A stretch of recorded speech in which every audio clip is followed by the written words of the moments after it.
MB Enclosures has his own YouTube channel, and this guy is an animal when it comes to designing boxes. Unbelievable.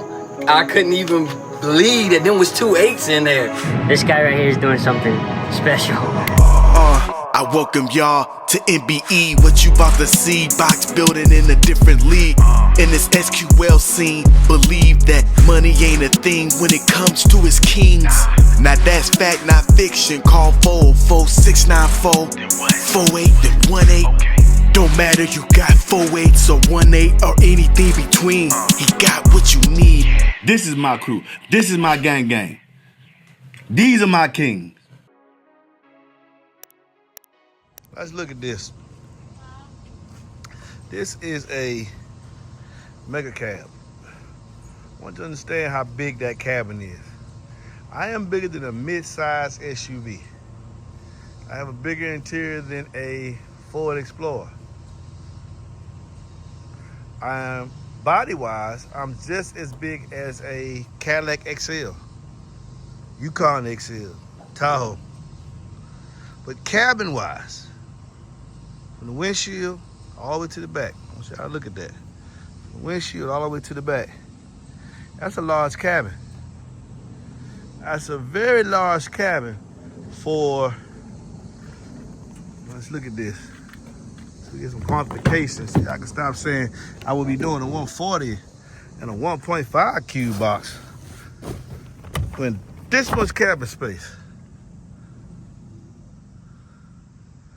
and this little bitty box. The goal should be anywhere between 130 and 135. That should be the goal. If you can attain that, it's good. 130 minimum, 135 the most in this small box volume. Because in a 1 to 1.5 cube box, your port area can only be so big. So the woofers are actually getting very little help when you look at that port area in relation to the cone. And then you look at this big old cabin, which I have measured from this back window to up there to the front of that windshield. Not 6 feet, not 7 feet, 9 feet and some. So it helps it to play low, but you're only gonna be able to generate so much pressure with these 2 cones in that port. So the goal, I want y'all to understand, the goal is always 130 to 135. Anything over 130, 130 is a ticket in most states in the U.S. 130 at the hertz I'm playing at carries very far. I always say 135, but those that meet and been in competitions, man, 135 is the score that I'm leading in at. The lower the note, the farther it travels. Elephants, audible tones, and they play in the 20s, have been known to carry 3.5 miles. I use the elephant because the elephant is sounds traveling in the same medium that these woofers are trying to make sound carry in. So low notes carry very far. And I build boxes tuned very low because they're more musical than boxes just tuned for beat, beat, beat. 2 8s tuned to, say, 38, 40 hertz. Yeah, it'll beat right where you at. Ain't nobody gonna hear you except till you pull up. But 2 8s tuned with a box 33, 32 hertz, and then they playing 130 at 29 hertz. 32 hertz doing a 134, whatever. Man, that's quite loud. And it's a testament to, a little bit of the box. I mean, there's only so much you can do with a 1.5 cube box. But it's a testament to the drivers. It's a testament to the drivers, that performance.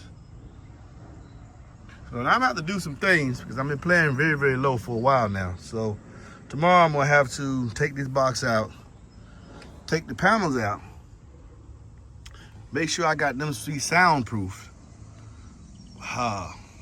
Foam up some more of this. You see, y'all see the foam there? My what do you call that? Sunroof doesn't work. Ben stopped working. DD2508 did that. So I got to phone that up because I'm getting unnecessary rattling from these 2 locations here and from this very box because it's not that heavy as my 2.5 cube box.